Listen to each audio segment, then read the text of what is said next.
All right. Well, good evening, everyone. Welcome to our DCAGT live session. So we are currently streaming simultaneously on Facebook as well as YouTube. We are recording this session, so it's going to be available both on the DCAGT and the DCSD websites. I am Becca Coster, and I'm going to be your moderator this evening. So before we get started, I'm going to tell you a little bit about DCAGT. So DCAGT stands for the Douglas County Association for Gifted and Talented. It is a 501c3 nonprofit. We're an all-volunteer organization made up of family members, educators, community members, and we are an affiliate of the Colorado Association for Gifted and Talented. Our purpose is to foster an understanding of all gifted children, including twice exceptional children, and support their educational as well as their social emotional needs. We advocate for these gifted children's needs through partnerships with educators, with parents, administrators, organizations, and the general public. And we want to support the educational as well as social emotional well-being of gifted children, their families, and their caregivers.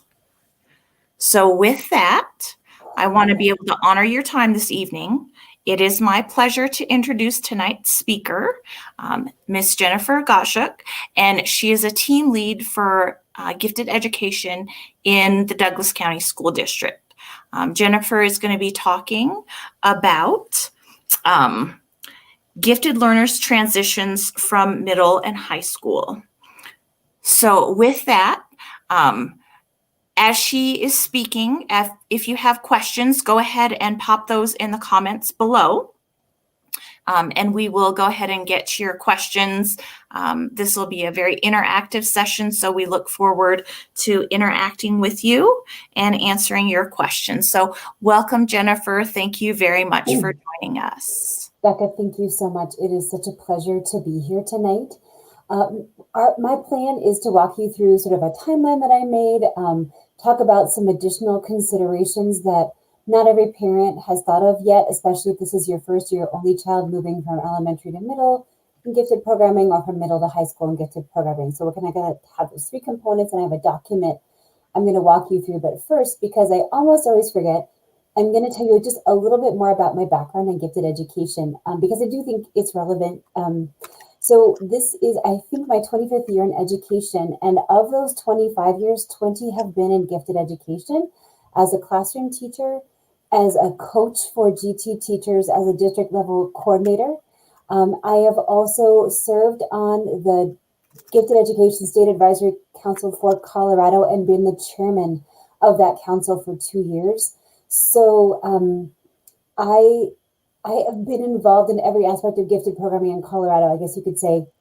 And I'm also the parent of a gifted child who was identified in kindergarten and is now 20 years old. And I'm happy to tell you, for those of you who are like looking ahead, will this ever happen? My beloved gifted daughter is a junior in college this year, and it's always a journey, friends, and we're going to talk a little bit about how that journey, plays out across these different transition times. But that's just a little bit about me. So I speak to you as a teacher and also as a mom. I have a seventh grader who is not identified as gifted. So yes, I am living the remote learning dream with a lot of you. Lots of pajama pants at my house, but I am wearing real pants tonight. If it's relevant, I just wanted you to know, just in case. So I'm going to put my document up, and then we're going to kind of walk through it. If that's okay with you, Becca, we'll just kind of start with timelines. Okay, perfect. Do you want me to? Yeah, I'm just going to share my screen, and let's see how this looks. I want to share this document. Okay, can you see? Are you mostly looking at a document that says Gifted Learners Transitions? Is that what you all can see? Or no?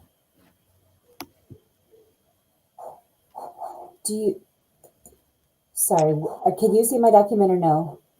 Yep, it's there now. Okay, perfect.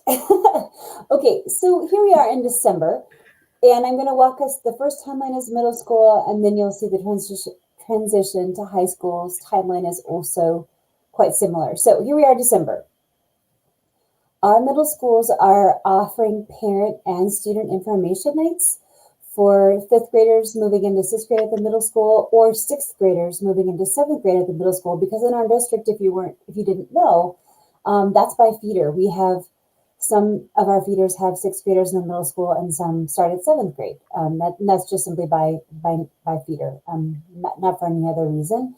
But those nights are happening now. Some actually happened last week. If you're not sure, the good news is with our current remote uh, situation, there's a lot of these things are recorded. So we're hoping to collect them all in one document that then we'll be sharing out through community resources. But in the short term, it's a good idea to go to the middle school's website, just their homepage, and then see if you can find links and or dates. Because I know they're in the process of continuing to update those even as we speak. Also in December, middle school staff, usually counselors, meet with the students at elementary schools in groups to explain course offerings and course registration. So I'll just take the Highlands Ranch feeder. The counselors from Crest Hill Middle School take turns going down to their feeder elementaries. Usually one or two of them will go down and meet with either a sixth grade class at a time or the whole sixth grade together. Although I suppose we don't do anything virtually, I suppose.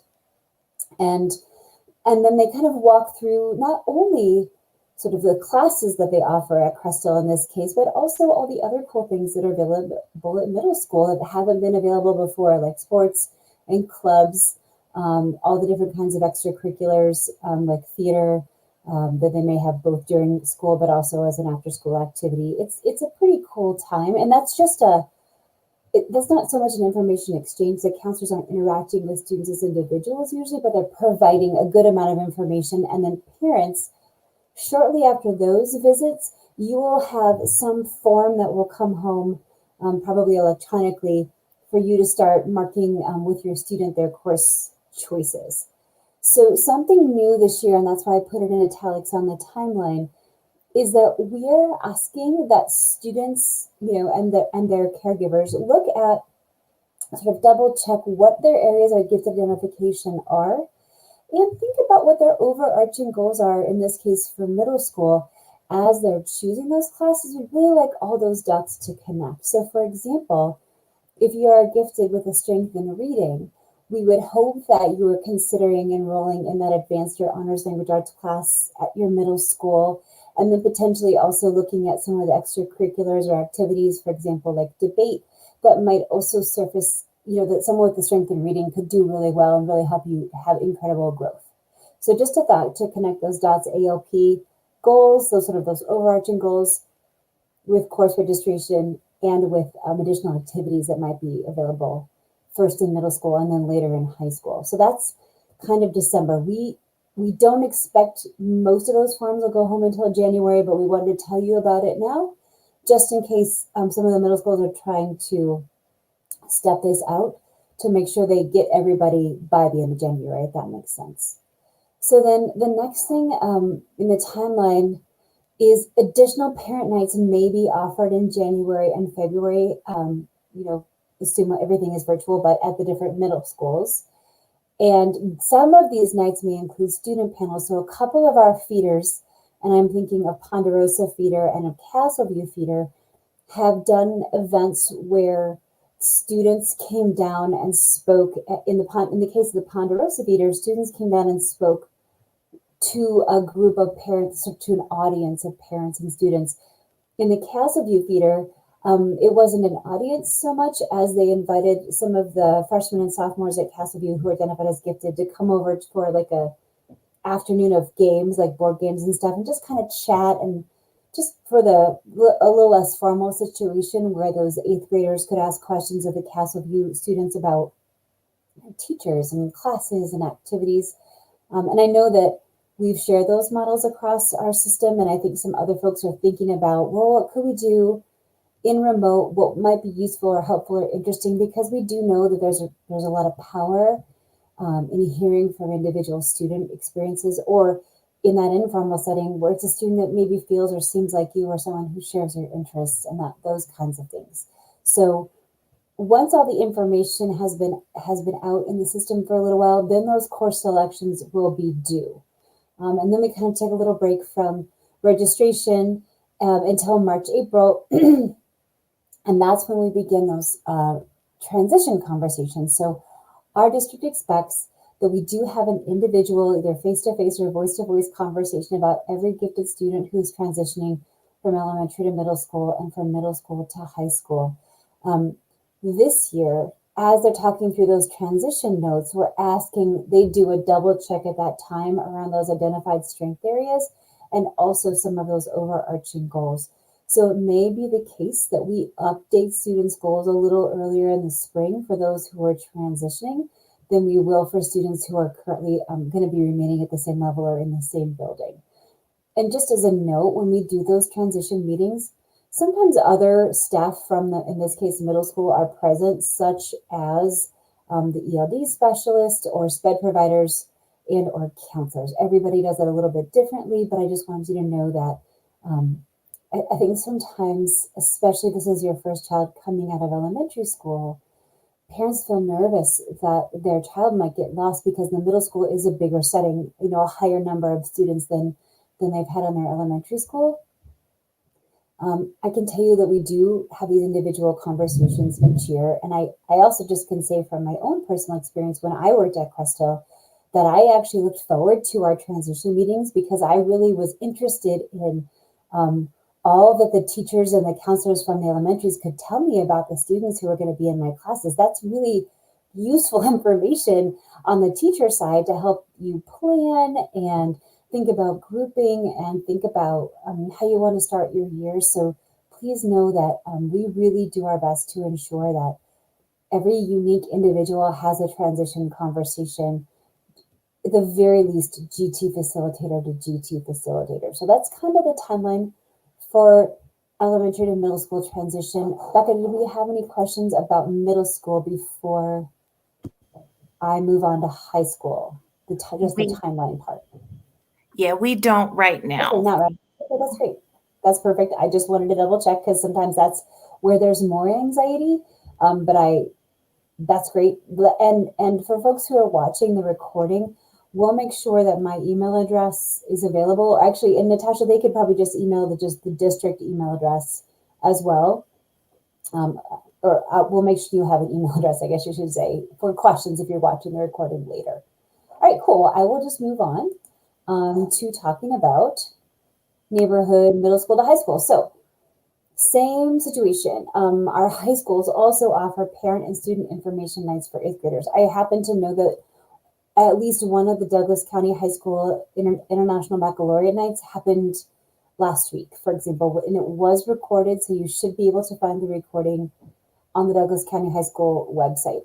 And International Baccalaureate, we'll talk a little bit more about that later, but it is its own very special and separate program. And if it's something you're curious about, I definitely advise you to take a look at their transition video because it's pretty cool stuff. We'll talk more in a little bit about that. So in the transition from middle school to high school, it really depends on how they do this transition. If the counselors go into individual 8th grade classrooms, if they meet with students in an auditorium, sometimes the 8th graders come up to the high school. But at any rate, again, in this December and January window, depending, our high school counselors are getting information to 8th grade students. Now, a key difference in the transition to high school is that counselors endeavor to make sure students understand how graduation works, how GPA or grade point average works, and also class rank. So my 8th graders, I'm not going to lie to you, got like the boilerplate session, even though I had said like, hey, I've got a whole classroom of gifted 8th graders. And they were very indignant that the counselor from the high school did not understand that they could calculate an average just fine. And she did not need to spend 20 minutes explaining how a GPA was calculated. We continue to kind of bring together our GT community with our counseling community. It's just, they have this kind of presentation that they always do. And I think some of them are really flexible about adjusting it and others aren't. So just in case you have a child that comes home indignant because of course they already know how to calculate an average, that is not personal. That's just how that presentation was set up. Some of our high schools no longer publish class rank, but some of them do. So it's just something to just be aware of as a parent and as a student. So definitely review the high school's website, whichever high school you're planning to attend, whether it's your neighborhood high school or you're planning to open enroll or try to open enroll, to investigate the advanced course offerings and what their prerequisites might be. There is definitely overlap, but each high school has unique programming options and those do change year to year. So please don't assume a course is offered unless it's listed for the 2021 school year. So those course catalogs and course guides generally come out to, for public viewing links, etc. Again, in this December, January window. It is not up yet. It will probably be up soon, but you could certainly, usually at the high school, what you want to look for is a link to the post-grad center is what that's called. And you want to ask if they've published their 21-22. So again, we're going to ask our 8th graders to check to make sure they know what areas they're identified as gifted in. And also in high school, we've adjusted that advanced learning plan goal setting to really be that overarching college and career goal, stacking out to senior year and looking ahead to what might happen after senior year of high school. And so we will be asking our 8th graders to, we were doing with our 5th and 6th graders, to make sure those dots connect. My areas of strength that are identified, why I'm identified as gifted, what my overarching goals are, and with the courses that I'm planning to take. One of the things that we really want our gifted students to know is that advanced learning plan, when they have a goal that is specific to a content strand like science, we can use what they've written in their goal. Like an example I always give is that their goal, so maybe a student's goal is to be a veterinarian. And because of that, because of the high school that they're going to, they might need to take 2 science classes at the same time. Now, yeah, not every student would take 2 science classes at the same time, but maybe the student is trying to get to, a concurrently enrolled organic chemistry class, or maybe they want to get to a different, AP environmental science class, or there's extra things that they want to take that they need because of this goal. We at the high school level can use the power of the advanced learning plan to help do some hand scheduling and to help maybe minimize some of the barriers that a counselor who doesn't understand that it's perfectly typical for a gifted learner to take 2 science classes the same year. It just helps us sort of negotiate and navigate for our students. So it's really important that advanced learning plan goal is aligned. And we'll talk more about that a little bit later, as a system, but I just wanted you all to have a heads up that that's an ask that we're trying to build as a connection between counselors, students, families, and GT facilitators. So you can see that's mostly the same with transition to middle school with some extra sort of legwork depending on what kind of high school you're thinking about. So in January and February, some additional parent nights may be offered. And again, these might include student panels. And again, course selections are typically due sort of in that mid-January window. Same as middle school, we will be having transition meetings March, April. And again, even though the numbers are higher, middle school to high school, we are having individual voice-to-voice or face-to-face conversations about every single student. It is critical that students feel seen and connected to the people who are working on their behalf. And we work very hard to make that happen. But know that we are here for you. Another thing you might check on the website is what the name of the GT facilitator is for your middle school or your high school if you don't know that. They usually have their own breakout sessions or their own tables at these parent information nights. And I do believe several of them are doing their own slides that parents then could link to from the larger presentation that the high school is doing. This is another good pause point. Becca, how are we doing? Oh, okay, I see some. Yeah, so we have a few questions. So we have a question from Patty, and she asks, how will the transition work for e-learners? And she has a 7th grader. So Patty, it will work the same. We will just loop in those e-learning middle school teachers but whoever is the GT facilitator at your school of registration prior to becoming an e-learner, they will also help facilitate that transition conversation. But believe me, do not want to leave our e-learners out of this. So I'm really glad that you asked that. Yes, thank you. And Patty, I have a full-time e-learner, and she went from 6th grade to 7th grade, and the transition went very well.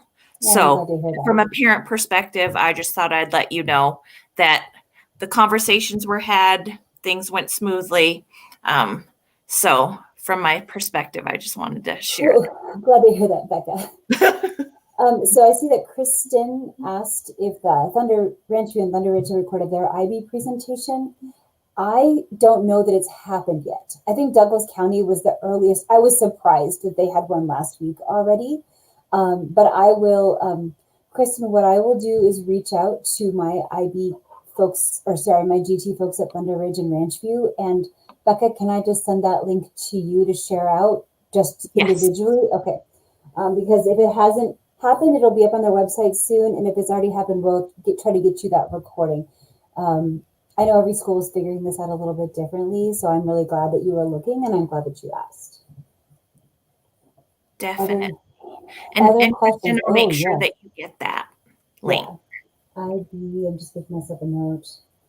I know I've seen their slide decks, but I don't know if they were sharing those with me ahead of time, and I haven't seen a recording yet. Okay. Oh, she said she thinks it was scheduled last week, Thursday. So Okay. if it's been scheduled and recorded, I'll make sure that Jennifer will send the link to me, and I will make sure that I get the link to you, There's Kristen. two people I can ask directly, and that's a nice advantage of being inside the system, and I'm so happy to help you with that. So I see someone asked, do kids take placement exams for middle school classes?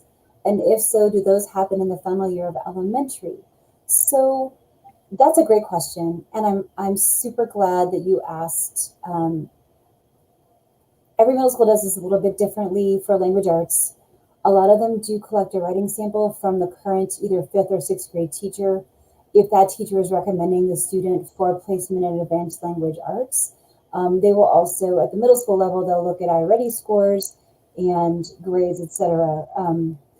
For math, there have been some placement tests administered, and I think Natasha is with us, and she might be able to speak to the math testing a little bit. If not, I can speak to it. Is Natasha, Becca, can you see Natasha's available? Can you see her? Yeah, she is. Okay, thanks. Yep, let me add her. Here you go. Hi, can you hear me? Yes. Okay, wonderful. Hi, I'm Natasha Strayer, and I am sorry I didn't introduce myself at the beginning, but I have the privilege of serving as the Director of Advanced Academics and Gifted Education in Douglas County School District. And as Jennifer said, we use a body of evidence which may include some placement assessments for placement in the transition process between elementary and middle school. So if your child is in 6th grade in an elementary school, there will be a body of evidence collected for all classes and placement in 7th grade in the middle school. That also happens with our 5th graders. If your child's in a 5th grade class at an elementary and will be transitioning to one of our 6, 7, 8 middle schools, we'll collect a similar body of evidence from the 5th to 6th transition as well. We are collaborating with district teams and departments, including our principals, our middle level principal group, to make sure that we have a standard body of evidence which will include placement assessments.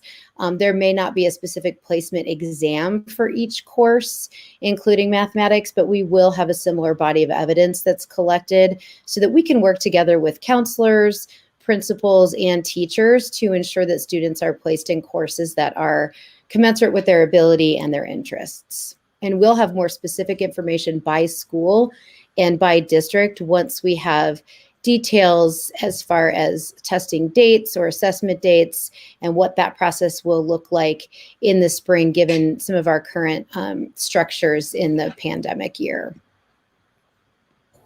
And then Becca, I see one last question before then we'll move into the next phase. But Patty, you're saying that you're transitioning out of DCSD for spring and you'll be back in the fall. So your point of contact at the middle school that you plan to enroll in for fall of 2021 will be the GT facilitator. But as a mom, I'm going to advise you to keep copies of everything: advanced learning plan, report cards, score reports for tests. Just keep copies of everything for that time when you're unenrolled in the district, because that will just groove the transition when you're back, to just be like, here's all our documentation. We can sort of get it out of the archives, but it'll go a little faster, I think, if you just have everything right there with you. And honestly, as someone who has lost copies of things, it's better if you keep copies. I don't know about Becca or Natasha, but that's just something that I'm not great at and have benefited from when I remember to do so. So perfect. That looks like that's the questions for now. I'm going to go into our next section of the document, if that's cool with everybody. Okay, sweet. That sounds great. Thank Okay. you. Yeah, absolutely. Okay, hold on. Here we go. All right, cool. Are we back looking at my document? We are. Okay, so this section is called additional considerations, and this is a little bit related to the question that Patty had asked. If you're moving from an elementary charter to a neighborhood middle school, or from a middle school charter to a neighborhood high school, here's how that works. So those voice-to-voice conversations I was telling you about, those are still required. What happens is our facilitators, at those charter schools sort of hand schedule those appointments. So for example, at Ben Franklin, our facilitator told me she has students going to upwards of 12 different buildings from 8th grade. And so what she does is she tries to group them in batches, like maybe 5 of them are going to Rock Canyon and another 4 are going to Mountain Vista. So she'll have a conversation about the 4 Mountain Vista students with that Mountain Vista GT facilitator and so on. But we do require that those transition conversations have to happen, but they tend to be a little bit more hand scheduled, if that makes sense. And this is very similar to our students who are moving from the elementary discovery program to a neighborhood middle school or to a charter school. So again, the GT facilitators in those buildings where there is an elementary discovery program connect with the GT facilitators at either that neighborhood middle school or the charter school to again set up that transition conversation. And part of that, and Natasha mentioned this, so thank you, Natasha, is sharing that body of evidence for not only what the student's been doing, but also the placement decisions that they recommended. And that's really quite critical in discovery, because depending on what they've been working on, it may be 1 or more years above grade level, which necessitates a separate kind of placement in middle school or potentially in high school, depending, or I guess it's all middle school, elementary, sorry. And then the next thing is, and I'm back to kind of our Ben Franklin, she was telling me that they have students going also to Regis and to Valor for high school. So in Colorado, the advanced learning plan is not a factor at our private schools.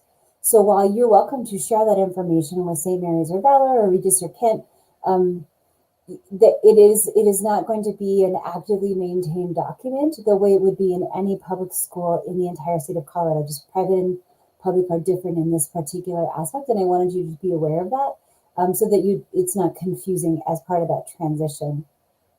Another consideration as you're looking at your neighborhood, middle school or high school or charters, is what is available for extracurricular activities. Because of course we have students who are identified in areas that are not academic. In our talent area, students are definitely going to be looking for, is my sport offered? Is my musical or artistic, or visual arts students, do I have classes and teachers and mentors and peers who have the same interest and strength that I do? Sometimes you have to dig a little bit deeper in the high school websites, or sometimes those folks are very visible because they're taking this award-winning choir to competitions, or this award-winning orchestra, or this is the most competitive cheer team in the state, or whatever it might be. But it's just another thing to make sure that you're paying attention to, because a lot of those things are created and maintained by an individual or small group of staff. And that means that we don't have that same individual or small group of staff across all of our buildings. And just something to, if it's important, is something to really pay attention to. If you're really going to middle school or high school with an academic focus, you still might want to look into those things, but it won't maybe be as critical to pay attention to early on as for the students who that's their ID area. So another thought around registration is this idea of strength of schedule. And I wrote regarding the number of advanced or honors or AP or IB courses per year. And then I mentioned here, and we kind of came up a little bit already, that the International Baccalaureate program is available both at Thunder Ridge High School and also at Douglas County High School. So let's just talk for a minute about strength of schedule. What I mean by that is that some students feel happiest and most comfortable with their peers, their teachers, and their highest potential for growth when most of the classes on their schedule say honors or advanced. That being said, not every middle school offers, or high school for that matter, offers an honors or advanced section of every core area. One that we often see not having an advanced option until ninth grade is social studies. Most of our high schools, but not all, offer advanced placement human geography to our ninth graders. It is the first chance for our students to take an AP class, and it's a class that I personally love and love to talk about, but not everybody offers that. So that's something to look into. And certainly in middle school, where we tend to see opportunities for advanced or honors math and language arts, we sometimes see it in science and social studies and sometimes not. So it's just a thing that you want to investigate maybe a little bit as you're thinking about course registration. Once we get into high school, well, it's a little easier to sort of be in the right level class. I know the elementary parents in the audience are thinking about, the struggles that may have happened in your student's life around cluster grouping, or if you needed to be content accelerated in a content like reading, for example. We don't tend to run into those barriers so much in high school registration, but we do sometimes run into usually counselors, but sometimes teachers who say, oh, no, you should never take more than one advanced placement class at a time because it's stressful, or there's a lot of work, or it conflicts with your extracurriculars. And I just want you to be aware that that's a conversation that happens. Maybe you have it already as a family. I just offer that as a preemptive, get ahead of it kind of thought. You know your child best. And they, by usually transitioning certainly to high school, have a sense of their own ability to manage a workload, manage a more intense amount of information, homework, etc.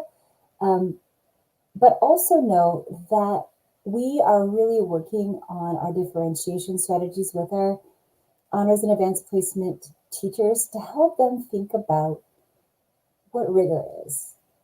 Because those of us in gifted education know that rigor is about the depth and complexity of your thinking and the topics that you're really working through and digging into in your class, not doing a whole bunch of what some of our students might perceive as busy work, like note cards and worksheets and outlines that they don't need to demonstrate that they've mastered the content. So just know that we continue to work on our side to help educate the providers of that advanced content, but it's also something just as a family that you definitely do need to make informed decisions. Also, and I'll add this to the document, there is a fee associated, an additional fee associated with advanced placement courses because students take a test at the end of the year. I have a link down below that you can explore quite a bit more about this, but the fee is entirely towards the test. And what's really good about that test is that when students do well on it, it's on a scale of 5, and a 4 or 5, and occasionally a 3, depending on the college, will result in a full college credit for that course. And the fee, which is usually less than $100, is that's a really cheap cost for college credit. But I know that this is a tough time, and I know that sometimes in any day, $85 feels like a lot of money. Please know that our district and each individual building has money set aside to support students taking those tests where that fee might otherwise have been a barrier. So please don't let that be a barrier, but I did want to mention that fee is present. Usually you will be paying it between registration. So even if, and I don't mean this January, February registration. I mean, you'll be paying it come fall of 2021. And so don't let that be a barrier, but I didn't want you also to be, don't let it be a surprise also. And I'll add that back in Natasha to this document. So let's see. Oh, this last bullet. So pathways for our students through our high schools, especially through our high schools, do continue to change and update over time. Classes that were popular and offered everywhere may now only be offered in one or two of our high schools. Advanced Placement Chinese comes to mind. Don't assume that this will have remained the same over the years if you have older students in your family. Like I was telling you, I have a junior in college and I have a 7th grader. So I cannot assume that in the 8 years since my older daughter went through high school, it will be the same for my younger daughter. And I don't want you to get caught thinking it would be similar if you have a gap in between your children like I do.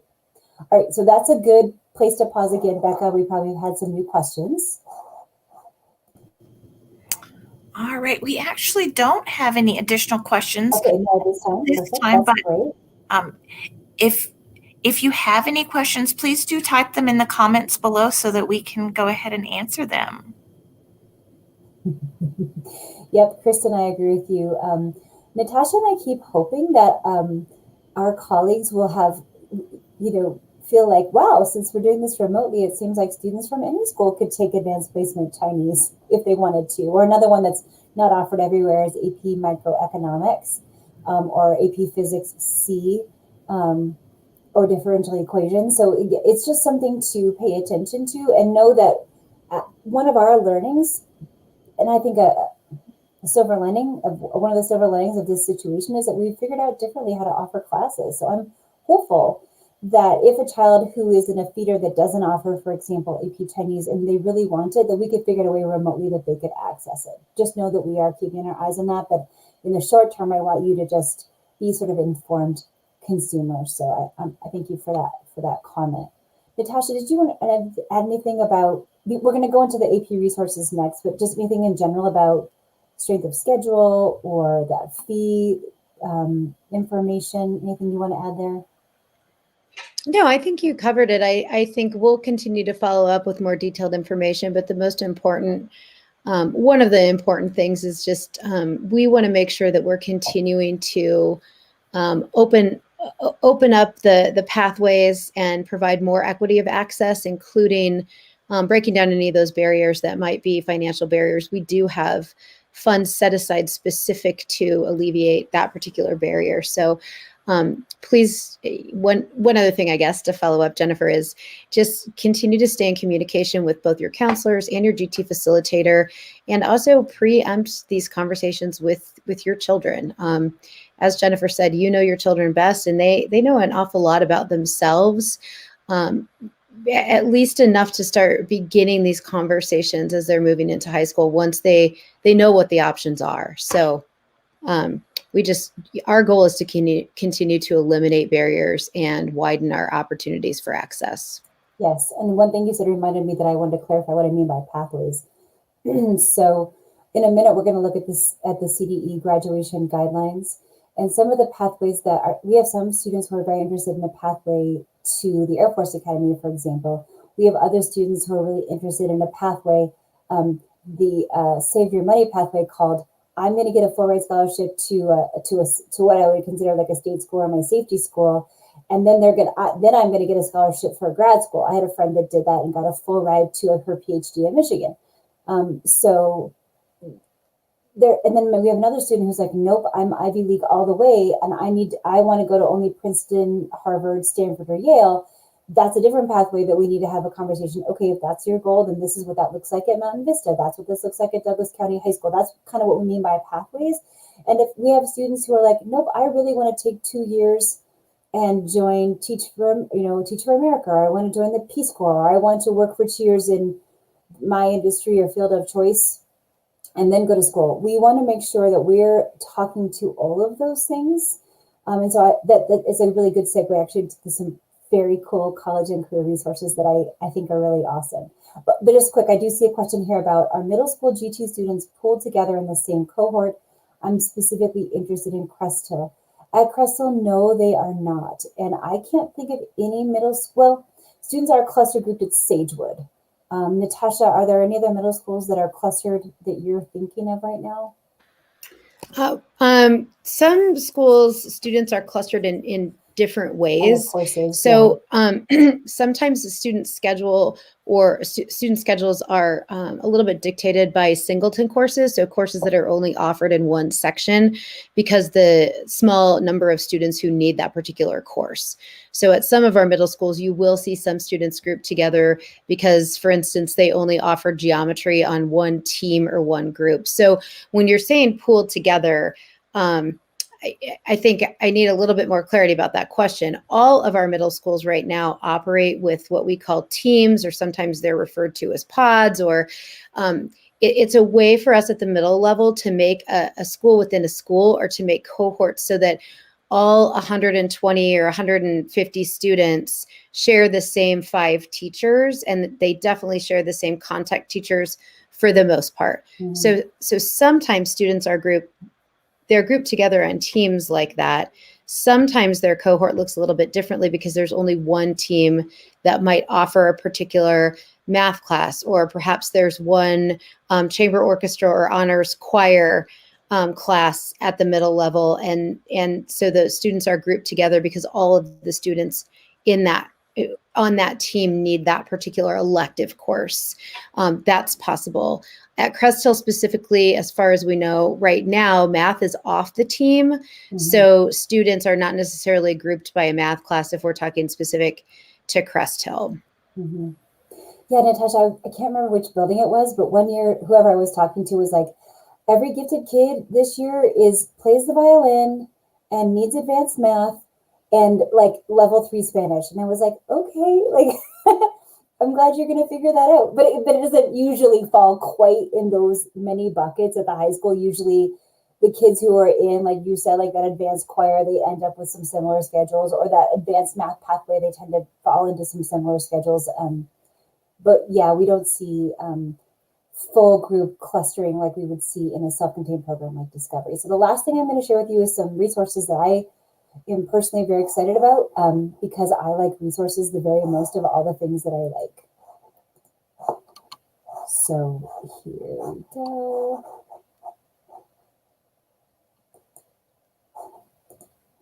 There we go.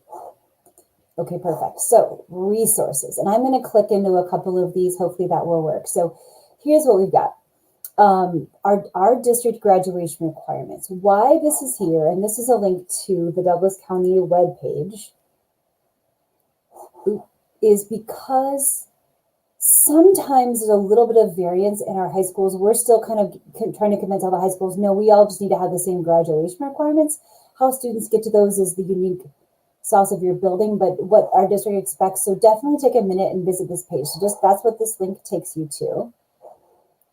This link takes you to, as I had mentioned earlier, the CDE page. The reason I started here at the background and history is because it's pretty interesting to see how these things have changed. Like for me, again, as my daughter graduated, gosh, I think it was 2018, and my other daughter is going to graduate in 2026. So I will have to come back to this page and look. But out here, you're going to see some really interesting things like this menu of options, for example. So that's just something that you want to click into and look at. This is what the state, and what it says very clearly is school districts and school boards set graduation guidelines and expectations. And then this is the additional framework guidelines pathways that the state provides for clarity. Next, I've got, oh gosh, this is such a fun thing to look at. So this is a link to one of the main pages from the College Board's website. You don't need to have an AP account or a College Board account to see this page. So in case you're curious, AP Capstone, for example, oh, so cool. This is only offered at 3 of our high schools right now, Legend, Rock Canyon, and Castleview. And it is composed of these 2 courses, AP Research and AP Seminar. You have kids who are hungry to learn and to derive their own learning, to do their own research. And that's really what these courses stack out to. So just something to look at. But anyway, you can kind of click through and see what all the classes are, maybe get excited about them, and then go back and kind of cross-check what's offered at my high school. Then I also linked you information, just the basic information about the International Baccalaureate Diploma Program. So there's actually a middle years program, the diploma program, and then a career program.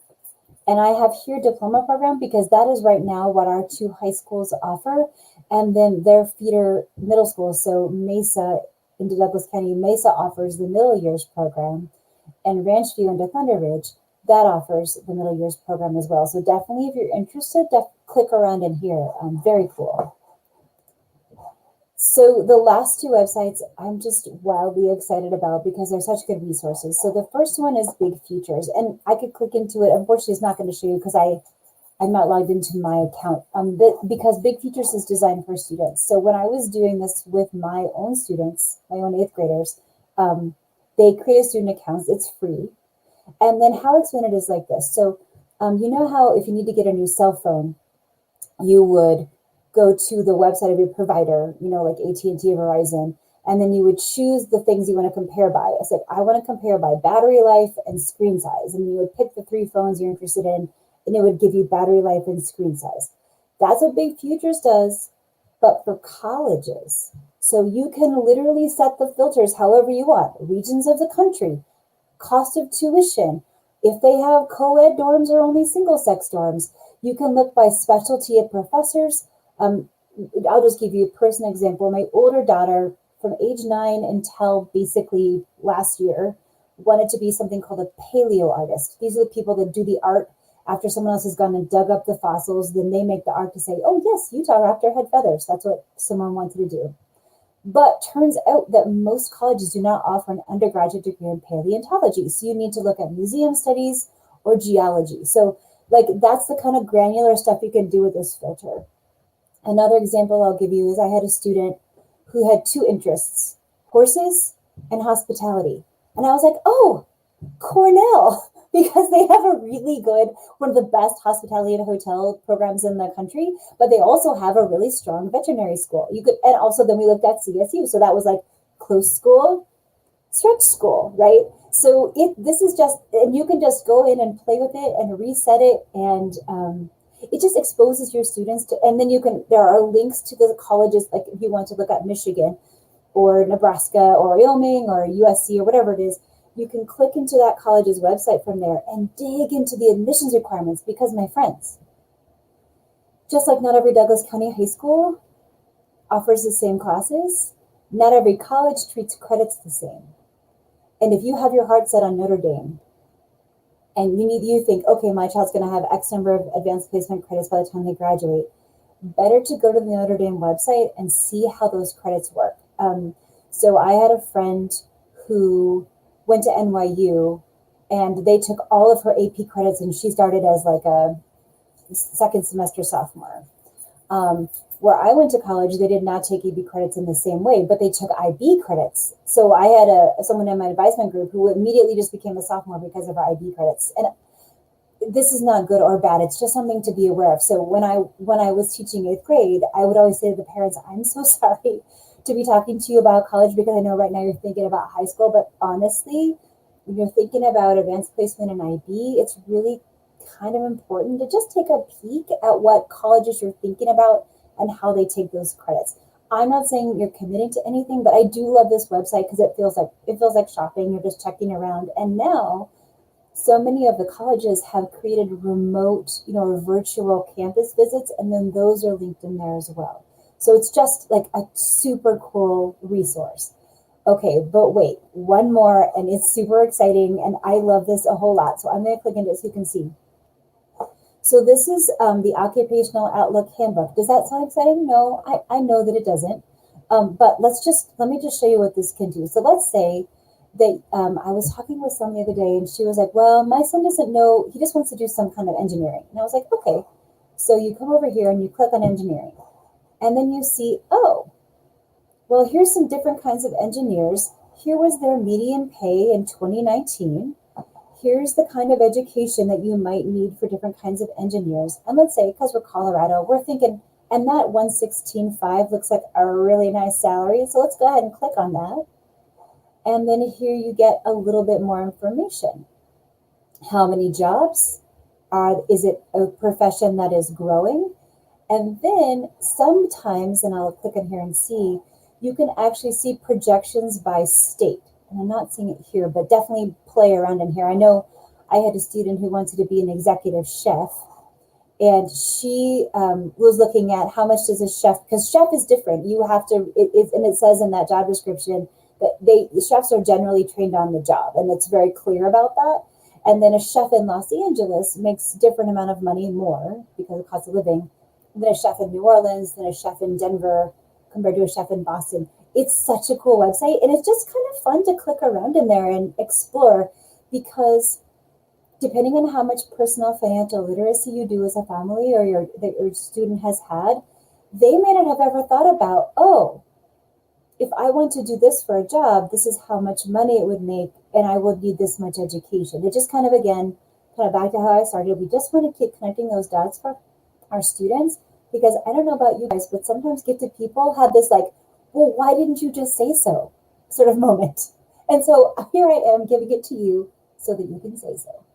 And that is all my resources. Oh, we did link the information for open enrollment, if that's a consideration for you, at the bottom of that document. But we're doing great on time, but we can just do a few more questions. Or Becca, I saw your face. Big Futures, hey, that's a cool website, yeah? So Oh, I no, still don't know what I want to be when I grow up. And so I think that I'm going to just pretend that I could be anything and just Yeah, that is a explore. really good one. And there's another one, I'll link it on here. It's got kind of a funny name, but it's called Road Trip Nation. And I also use this with my 8th graders. And basically, it's people who took non-traditional career paths. So this guy is like a food critic, but he started off doing something in the military, like writing or something else, and eventually kind of worked his way through food safety into being a food critic. So there are people who, so it's important that our students, again, see there's a lot of different ways to get to their goals and following your interests, etc. So I'll link that in here as well. But you're right, I think it's really fun to explore. And the Occupational Outlook Handbook is super interesting. I think I want to be a chef, though. That's why. In my next career, yeah. Let's see. So I don't see any other new questions. Becca, from your mom hat, are there things that you're like, oh, Jennifer, I wish you had talked about? I don't think so. I think that anything that I would have thought of earlier, you've already addressed. And I love resources, so I'm very excited about all the links. I'm so glad, because that's like my love language. Okay, I found the Road Trip Nation link. I'm going to add it right now to that document, because that's like this kind of and it's there is I can't remember if it's all unlocked, but at least students, what's nice about that one is it has videos of these people talking about, like, here's how I became here's like, and then there's some cool younger people who started their own businesses and kind of how they got their idea to do this surfboard business or whatever. So that's also very awesome. Oh, that's really cool. Yeah, it is. It's nice to have multiple visions. We really believe in, Natasha was saying earlier, breaking down barriers, but I also think you know what you see. An example that my husband gives is that he went to the University of Wisconsin, and in Wisconsin, you can major in something called limnology, which is the study of lakes. What? We don't have that here in Colorado, because we just don't have that many lakes. And so part of the benefit of getting out there and looking now is you might be like called to that, like, oh my gosh, limnology, that's me, right? And now you can go to probably also Minnesota, but definitely Wisconsin, and take that major. So I think that exploration, when it's low stakes, especially these 8th, 9th grade years, or 5th, 6th grade years, this is a perfect time to just kind of look around, because then when you're looking now, you have years ahead of you to find those mentors, to do those job shadows. A friend of mine who is a paleontologist started off as a volunteer at the museum. She was just posting about national volunteer, and she started like as a kid in the prep lab as a volunteer, going out in the field, and now she has her master's degree and is heading up one of the programs at the Perot Museum in Dallas. And like, that's like a gifted kid's dream, right? Like, that's she just stayed with the thing. Yeah, she stayed with the thing that she loved until she could do it for money. Right, because as parents, we do have that wish in our heart. Like, we hope that you have a career that pays you to do the thing that you love. Yes, and they're very creative, so they'll be able to figure out how to make it happen in time. Yes, they will. And I recently was listening to an awesome panel at the National Council for Teachers of English conference, and someone gave me the gift of this statement that identity is a journey. And I thought, Oh, yes. yes, identity is a journey. And I just thought that is a really helpful thing to think about and share with our colleagues and with our friends. You know, we're all developing, right? So Becca, I don't expect that you should commit to any particular career. I think you should keep exploring. Well, thank you, because that's what I'm doing. So I'm just adding this here. So I'm not looking at the chat this minute. Are there other questions that I could answer in our just our last few minutes here? We don't have any additional questions. The document with the links it was just put in the chat. So Thank you, Heather. I all of appreciate you that. who are looking, that's where that is. And it is view only, but you can make a copy and you should be able to make a copy and download it so you have it. Fantastic. All right. So with that, I think we will probably move to the next section.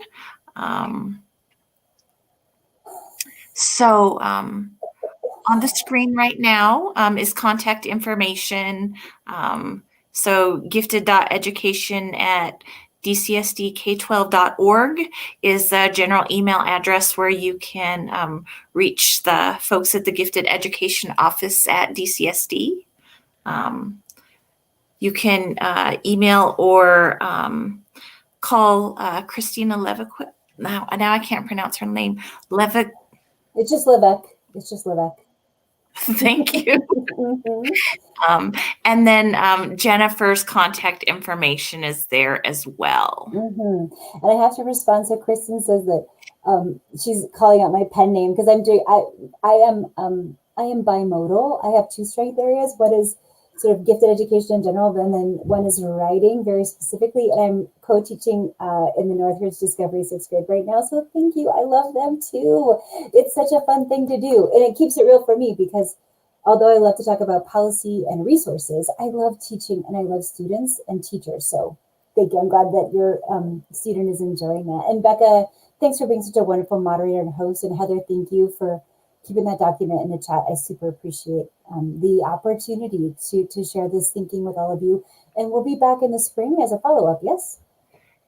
Yes, we definitely will. So in January, we will have our next session and we're going to talk about